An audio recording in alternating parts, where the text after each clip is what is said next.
Welcome back Raftar Autos. Today we're diving deep into one of the most famous American standoff weapons, the Tomahawk cruise missile.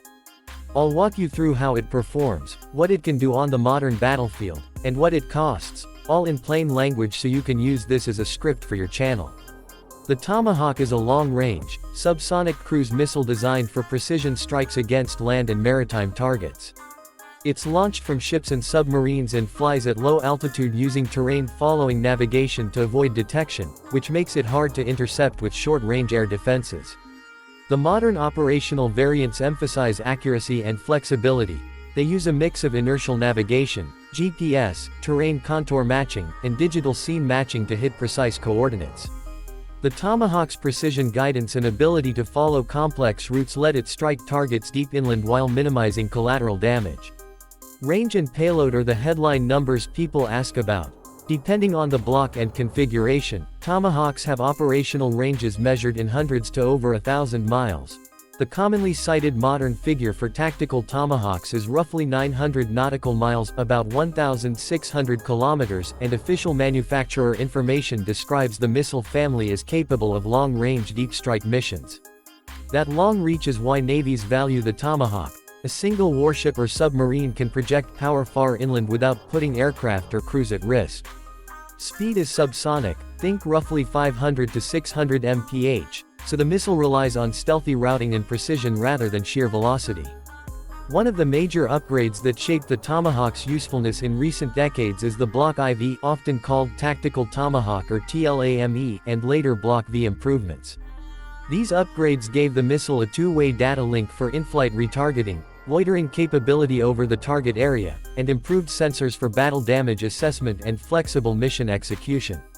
In practice that means commanders can change targets while the missile is airborne, or call off a strike if new information arrives, a capability that was a game-changer compared to older, fire-and-forget, cruise missiles. Newer Block V variants also integrate enhanced maritime strike and communications capabilities to tackle moving targets at sea. When we talk about effectiveness, context matters. In high-intensity peer conflicts, the Tomahawk's subsonic speed and dependency on GPS and external targeting can be a vulnerability against advanced integrated air defenses and electronic warfare. That is one reason defense planners are investing in a mix of weapons, faster missiles, low-cost attreatable cruise options, and more stand-and-strike assets. Still, for precise, long-range, politically controllable strikes, the kind where you want minimal collateral damage and the option to retask, Tomahawks remain a highly useful tool for navies. Cost is the other big factor people want to know. Tomahawk unit prices vary by block and configuration, but recent public estimates put the per missile cost in the low to mid-millions of dollars range. Reporting and procurement tables in recent years have shown numbers roughly between about $1.3 million and nearly $2 million per round depending on variant and contract year. Specialized maritime strike variants or export configurations can be even higher. Beyond the missile itself, there are lifecycle, launcher, and integration costs. A vertical launching cell and ship integration are significant expenses, and production rates also influence price. So while a single Tomahawk might cost a couple of $1 million, the full cost to field and operate a Tomahawk capability is larger. Another practical point is availability and production. Tomahawks have been produced for decades and are in U.S. inventory in large numbers, but production capacity is finite. Recent reporting has highlighted that annual production rates are modest compared with demands that could arise in high-intensity conflicts. That limits how freely Tomahawks can be exported or gifted without affecting U.S. Navy stocks. In short, they're expensive and strategic assets, not throwaway munitions. So what are the pros and cons if you're evaluating Tomahawks from a performance and price perspective?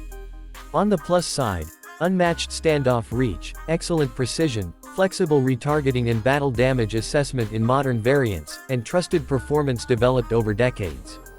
The missile is interoperable with ship and submarine platforms and has a proven combat record that makes it politically and militarily reliable for certain mission sets. On the downside, subsonic speed makes it less survivable against very advanced defenses without suppression support. Unit costs are in the millions, which limits mass employment, and production capacity is limited, so stocks and industrial base constraints matter for policy decisions. If you're curious about pricing in a real procurement or export scenario, governments negotiating purchases should expect variable pricing depending on the exact variant, volume, support package, and any political conditions tied to the sale. Exported maritime strike variants or tailored packages with maintenance, training, and spares can push the sticker price higher. That's why public figures are best treated as ballpark numbers rather than fixed quotes.